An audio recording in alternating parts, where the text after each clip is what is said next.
Episode 3 of Hear Me Out, the YouTube channel. I'm Eric. Donnie. Brandon. All right, so we're going to switch it up a little bit. We've been crazy political for the first 2 episodes. We're going to be political and political adjacent this time. Topics today are sports and politics. So who wants to kick it off? Brandon, you want to kick off? Sure. So, the NBA, well, let me back up a little bit. For the last 3 months, we've all gone without sports in this country, which is literally woven into the fabric of our nation. So now as people are getting back out and sports leagues are getting back opening and functioning, the NBA is getting ready to launch in Orlando. And I want to question the responsibility of doing so.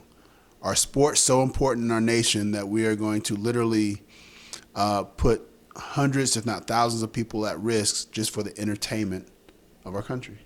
Right. So as it stands, it looks like there's 308 players that are going to be participating. Out of that 308, it looks like 16 or 19, I can't remember what the exact number was, have already tested positive for COVID-19. I'm sorry, how many? It's between 16 and 19. Okay. That have tested positive for COVID-19, which, you know, you've already had Carl Anthony Towns' mother pass away from it. Unfortunately, rest in peace to his mom. But you know, I know that they're saying they're going to be testing everybody. They're going to test them daily. They've limited the amount of people. And they're calling that area the bubble. They've got some cool technology that's supposed to be a ring that can help detect COVID-19 or some of the symptoms. It checks your temperature, that kind of thing, different body rhythms or whatnot. So they're putting a lot of those things in place. But for them to go down to Orlando, down to Florida, where they're having a huge spike right now, seems a little dangerous, or more than a little dangerous. You definitely had a couple of players voice their, I'm out, I'm not gonna do it. So I can understand in the current climate not wanting to go down for a number of reasons. Like I wouldn't want to go down because of the civil unrest going on. Like, I still feel like there's a lot of things that still need to be done that haven't been done yet. And also, you pile on top of that this COVID-19, and some of these the folks, the coaches or whatnot, like the players are probably going to be in pretty decent shape, right? Like, they're not going to have a lot of the problems. But when you look at the coaches, the coaching staffs are usually pretty advanced age. They're old, right? I mean, you look at like, I don't know, San Antonio in. If San Antonio in, Pop's 70, isn't he? Yeah. So you look at those kinds of factors, and I'm like, what do you do? What do you do there with all of those guys? Yeah, it's just a horrible idea. It's really what it boils down to, right? So we all love sports, love the Lakers, right? It's just a bad idea, right? Because what ends up happening is this.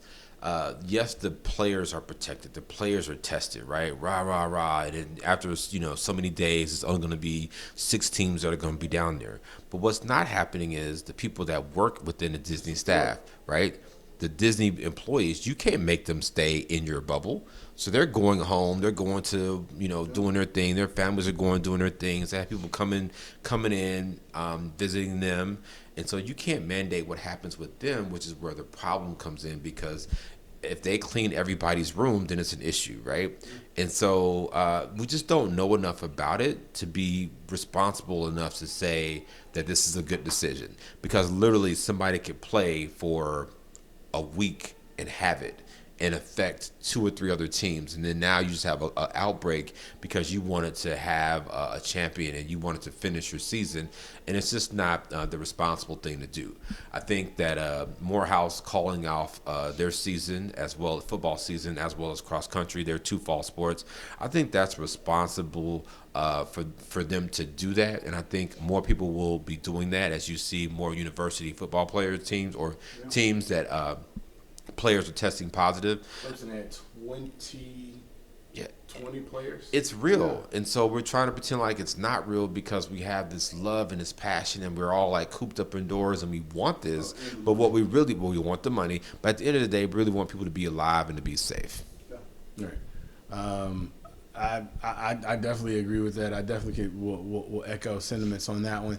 It just You agree with me? Right, first time ever. It just doesn't make sense to me. Like, I'm as big a sports enthusiast as there is. I grew up playing everything all the time, loving to play sports. But I definitely care more about people than I care about sports. I feel like we could probably wait or whatever and make an impact at some other time, right? But kind of tying back into it looks like right now, it looks like at least they're gonna go ahead and play in the bubble. The political side of this one for me is kind of interesting because I think that when we look at the fact that all of the players are getting tested, all of the support staff's getting tested, all of those folks are getting tested on a continuous basis daily, and yet and still there's still people all over the country that can't get tested. Now that's the part that, when you start to talk about what's more important, it's more important for the everyday average Americans to get tested at least once versus millionaires and billionaires being tested daily so that they can entertain us. That, I think, is the thing that probably bothers me the most. Yeah, and let's just keep it real, right? I'm going to watch it. Right? So, like, Probably. as much as I think it's irresponsible, I'm going to watch it. I actually, I'm not going to watch it. I won't watch football if they do football. I won't watch basketball if they do basketball. I'll watch golf. I might watch tennis. Any sport that can safely come back, I'll do. But I just think it sends the wrong message. I really do. Well, I'll tell you what happened. But Novak Djokovic. I'll bet on it though. But Novak Djokovic got, I think he's number 1 ranked player in the world. He got COVID-19 from, and possibly passed it to all of those people that were in the tournament that he was in. You can do tennis. You can do. He got to play tennis. But you can do it. You can do it much safer, just like you do auto racing or golf or tennis. You can do those safer than you can a fully contact sport, just by principle alone. Sure. Yeah. Just sends the wrong message. All right. Go ahead. Can we talk about Kyrie Irving? Go ahead. Yeah. Let's talk about it. Kyrie Irving, all right, not necessarily known for being a spokesman, actually led a call with over, I believe, 80 NBA players, maybe more than that, over whether they should come back, or with all the civil unrest and other things going on in our society, if they should focus their attention on that. Now, I, for one, believe Kyrie said that because Kyrie doesn't want to play basketball to begin with. All right. Kyrie wants to be a superstar but not play basketball. But to Eric's point earlier, I do think that is the NBA coming back? Does that provide players a platform to continue to push the envelope, or is it better for them not to play and then use their efforts that way? And I've heard that argument. I wonder what your thoughts are on that. I'm gonna let Donnie take that, and I'll round it out. Kyrie, do you think Kyrie wants to play basketball? I think Kyrie definitely wants to play basketball. Maybe not this year, but I think he definitely wants to play. The part about sending a message, it's all interesting. I think there's so many platforms, social platforms, that allow people to send their message. They don't necessarily have to do it on the NBA platform, right? And then for that NBA platform, it's going to be censored, much like John Morant, who was like, they had that, fuck 12, he liked it and then reposted that. And then he went all political, like, "Hey, I didn't mean to do that. Police officers are great people." So it's kind of just up and down. They have a better platform than most sports. Would you agree? Yeah, I mean, out of all the sports, it's definitely a players' league. Players definitely seem to have a lot more leeway to say things. It's not like Brandon's Cowboys where Jerry says stuff like if you don't stand up for the flag, you don't get to play for my team. We got a black quarterback. Oh, and He don't want to pay him. He want to pay him like a black quarterback. He don't want to play him like an elite quarterback. and the NBA is not testing for marijuana. They're like so pro players apparently. Right. I digress. Yeah. But one of the things, just kind of speaking even further to the NBA, one of the things that was just approved was they're approving the ability for players to put the names of people on their back other than theirs on their jerseys. So Breonna Taylor was one of them that was thrown out. I think, and really kind of put anything that they want.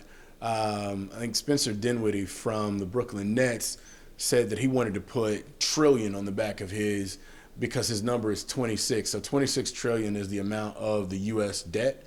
So he wanted to put that on there on the back of his jersey. The idea actually came from Angel McCoughtry, who's a former Atlanta Dream player, currently a Vegas Aces player. But the NBA ended up adopting it. So what do you guys think about that one? I think that's pretty good. Who cares? That was useless. It wasn't useless. It was just my opinion. Who cares? Well, I think when you look at like that's marketing, right? Like that's the NBA uses. I think they started putting advertisements on the front of their jerseys. You can look at NASCAR, where all their sponsorships on the cars, and they let Bubba Wallace put Black Lives Matter and other things on his vehicle. So they have a shift in that type of level of industry where you're allowed to put your personal thoughts or opinion on what is essentially company property. That's a big shift. It may seem subtle, but it's really a big shift in just the overall thinking of approaching social issues. Yeah. The shirt Brandon's got on says "I can't breathe." Shout out Provy Clothing. And one of those shirts, "I can't breathe," started with Eric Garner. And I remember seeing WNBA players rocking those shirts. I remember seeing seeing NBA players rocking those shirts, and that was huge. And to be able to have to like Brandon said, speak to those political issues and let everybody know that they support Black lives or they support whatever it is a big deal. And when you kind of go back historically, I can't remember the gentleman's name from the Jackie Robinson story. Jackie Robinson was getting all kinds of hell from racists out in the crowd, and one of the players went and put his arm around him. Petey somebody or another, I believe. Pee Wee Reese. He put his arm around him. That was setting a message. That was sending a message to people that's not going to be tolerated anymore. And those statements, if they're used to make a true political statement, I think it's an amazing thing that the NBA is doing. It's an amazing thing the WNBA is doing. It's an amazing thing that NASCAR is doing. I appreciate everything there. I also feel like it's smart of them to allow them to replace the names, because that way they're not impacting any of the sponsorships. Yeah. So that's good business, I think. All right. So the reason I say who cares is because no, I'm not walking back. I'm standing on my stance, right? So I think what Jaylen Brown did and some other people that Jaylen Brown came from Boston. I mean, he's Atlanta native, but he came from Boston. and led a march and a rally. I think that's where you make your impact, right? Not, putting somebody's name on the back of your jersey. Like, what else have you done? Like, that's what I want. That's what I want to see, other than I'm going to put this on my back, rah, rah, rah. Like, no, I need you to do a little bit more than that. Or, I don't need to be necessarily in your business, but are you giving money? Are you marching? Are you calling your representatives? Are you using your platform other than just putting somebody's name on your back because you think it's cool? Like, that's the thing I'm talking about. So they're going to allow them to do that, but I want it to be meaningful and have an impact rather than it being more of to me, I don't know what the word I'm trying to find, commercialized per se. Like, let's put some substance, let's put some groundwork in it, let's put your dollars behind what's happening, rather than you be like, you know what I'm gonna do? If the only thing you're doing is putting somebody's name on your back, then you're wrong for that. I think that anybody's protest is their protest, and I feel that they can protest whichever way that they want to. That's not protesting though. It is. That is a protest. That's them saying that this name, this person, this statement means something to me, and I'm putting that protest out. I'm putting that out there in hopes that someone will ask me, because what's going to happen is they get in the locker rooms after the games, and the reporters are going to come to their lockers and they're going to ask them, what does that mean? And that gives them the opportunity to talk to millions of people all over the world and tell them exactly what it's about. What that means. They're not going to ask. It doesn't matter. It doesn't matter. But they might not be able to speak on it. But go ahead. So I have another shirt very similar to this that was made by Groovy Clothing. It says, "I am George Floyd." A couple Saturdays ago, I wore that shirt to my neighborhood Publix, and I live in a pretty somewhat rural or pretty suburban area of Atlanta, where the black population is probably somewhere less than 3%, which is very different from the city of Atlanta. But walking through that Publix in the morning, I was stopped by two elderly people of non-color that said, "Hey, I like your shirt." Had extended conversations with them. One of them used to be a graphic artist and talked to me about stuff.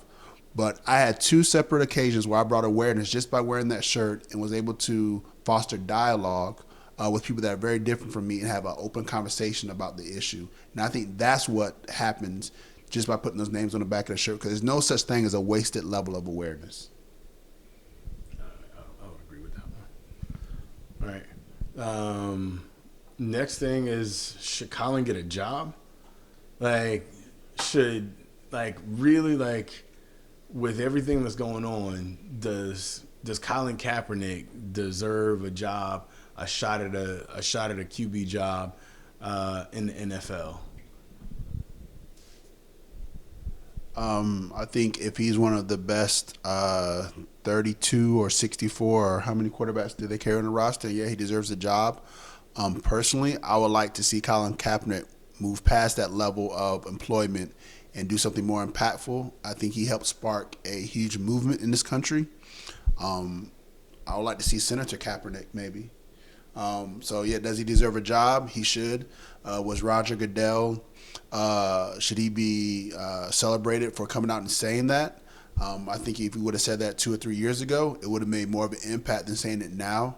I'm not saying he jumped on a hot trend or whatnot, but well, I'll give you the mic in a second. I'm not saying he jumped on a hot trend or whatnot. It's never too late to do the right thing.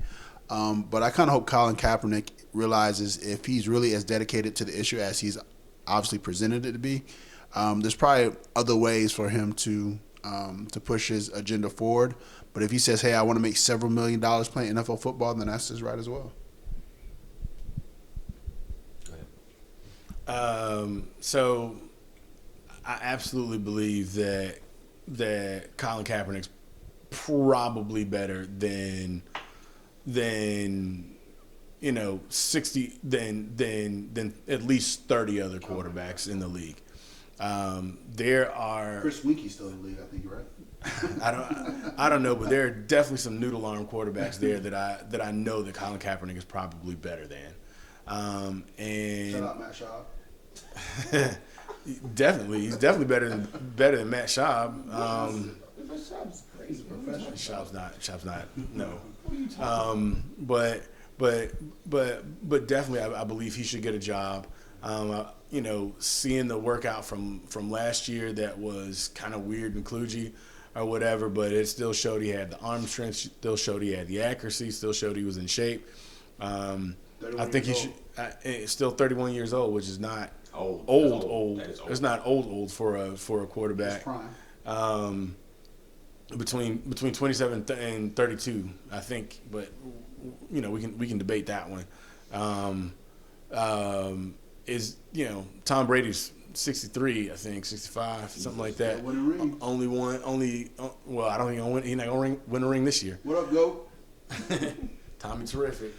The whole Colin Kaepernick thing is interesting. The NFL has changed a lot, and I think that they look for people that fit their system because that's what's found a lot of success. The Patriots have a system, and they bring in tight end after tight end and murderer after murderer that just fits their system, right? And they win that way. And even with the Falcons, you see that. You're seeing people that have that don't necessarily have a name, right? They're not necessarily people you watch coming out of college, but they fit really well in a system. So does Colin Kaepernick fit in a system? I don't know. Like I don't watch football like that to say that he's better than, he might be better than, but does he fit into that particular system to play to get him a job? I think he was definitely ahead of his time. And, taking that political stance, he fell on the sword for us and for a lot of people, and we didn't support him. The NFL is made up of a high percentage of African-American football players that could have said, we're not playing, we're standing with Colin, and you white owners are going to lose billions and billions of dollars unless you stand up and give them a chance. But they just kept doing their thing, right? So I think there's a lot of people that have could have had a lot of influence in what happened with Colin Kaepernick had we as a people stuck together to make that happen. Does he deserve a shot? He deserves a fair shot to get a job, yes, as everybody does. Was he kept out of league for political reasons? Probably, right? It was blackball, but shit, I've been blackballed for my job. Shit happens in everything, right?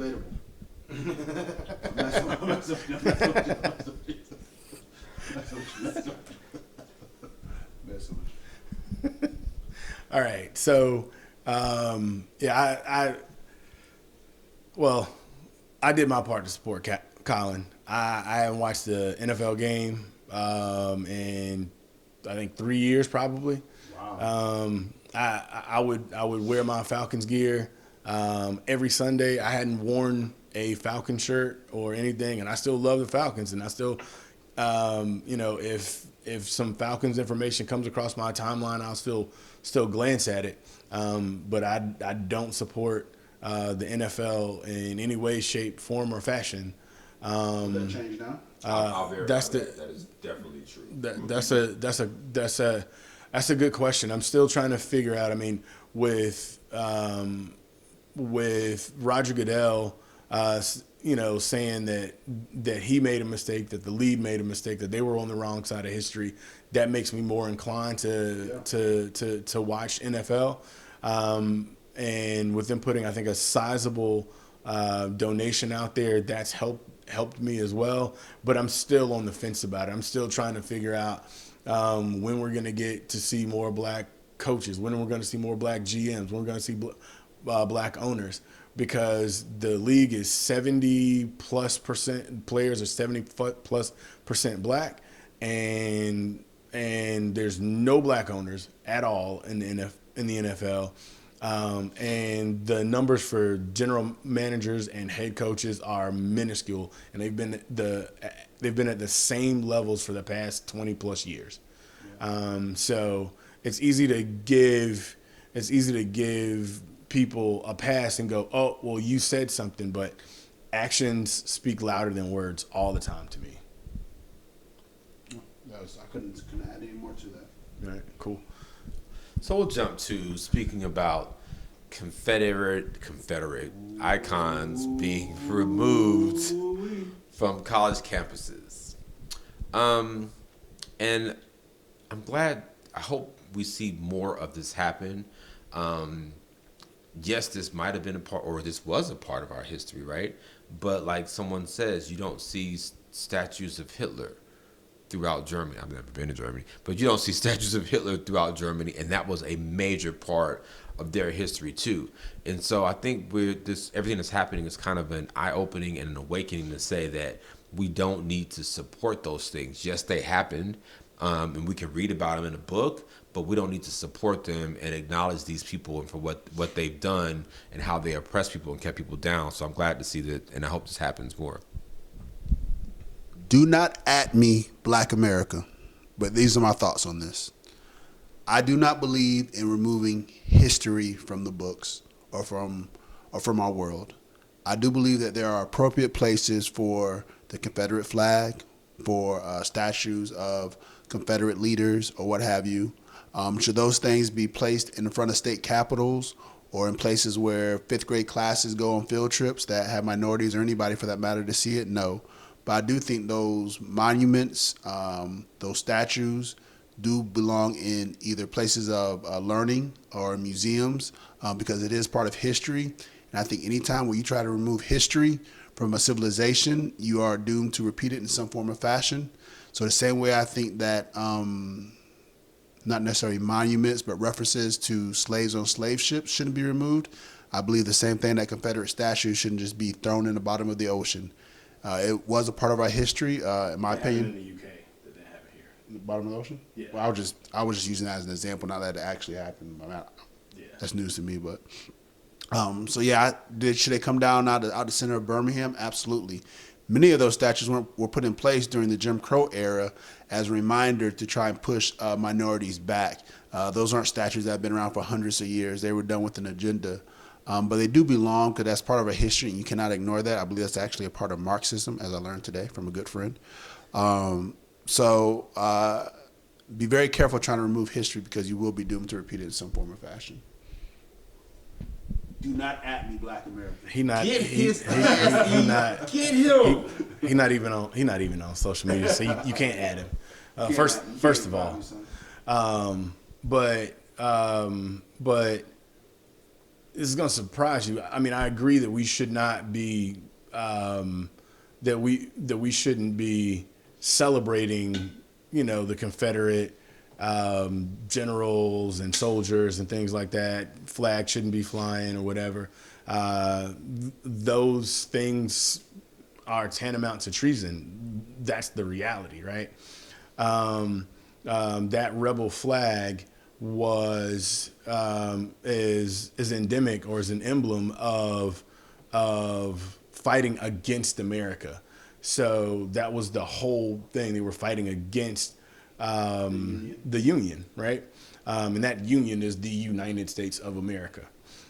So should there be Confederate museums and things like that? Sure. That's definitely history. Not even in a Confederate museum, just in places of learning, period. Right. But and I'm not saying remove it from books or anything like that. That's the history, and that's what, unfortunately, like the history of Juneteenth and the history of George Washington Carver and on and on and on. Countless things have been removed from history books or written out of history or whatever. And those things that doesn't make sense. I agree. But having black and brown people having to go to school, having to walk past those racist symbols of oppression, exactly, is something that it's sick. It does something to you psychologically, and it's something that we should not. It's just continuing the oppression, and that has to stop. That has to be removed. I had a conversation with my cousin about it, and he believes that we should go through the court system and things like that to remove a lot of these statues or whatever. And I said absolutely not. We've been asking and begging for 50 to 60 years, and they haven't moved. Nothing's moved in 50 or 60 years. But when we start burning things down, even though I didn't burn anything down, and looting, I ain't done any looting. But when you start burning stuff down and looting, and you get people together, you end up. It's amazing how many things have moved in the last 4 to 6 weeks. So I don't agree that this is something that should be happening in this manner, but I'm not gonna say that I'm upset about them moving it themselves. We've asked nicely. That's it. Gotta go. Yeah, and I used to be a huge supporter of people knowing their background and being proud of their great grandparents and their family history. Like, just as if we do ancestry.com and we go, oh my gosh, I'm such a percentage of this. Like, we want to celebrate that. And I used to be a huge proponent of people celebrating their great grandfathers and knowing who they were and being proud of them, because there's lots of people who don't know their family lineage. But I've had a shift and say that's, I guess you could be proud or you can know who they are, but you don't necessarily have to be proud of the things that they've done and what they necessarily stood for. That's where you need to separate yourself from them. So we in America, as Americans, when we issue a statue or something, that's more like something that we're celebrating. We're saying, this person was awesome, right? And I don't think that we should be celebrating those people that were not necessarily treating people fairly in the right way. If we're gonna talk about a statue, we need to talk about a statue of Kobe getting put up outside of Staples Center. We need that sooner than later. Maybe riding on a goat. I don't know, something like that. Anybody else want to talk? I'm a shot guy, so I'm good on that. Whoa! What? Oh. 305, baby, Miami Heat. All right. So you're supposed to say what? Like, you're supposed to say subscribe. Subscribe immediately. All right. Episode 3. That's done.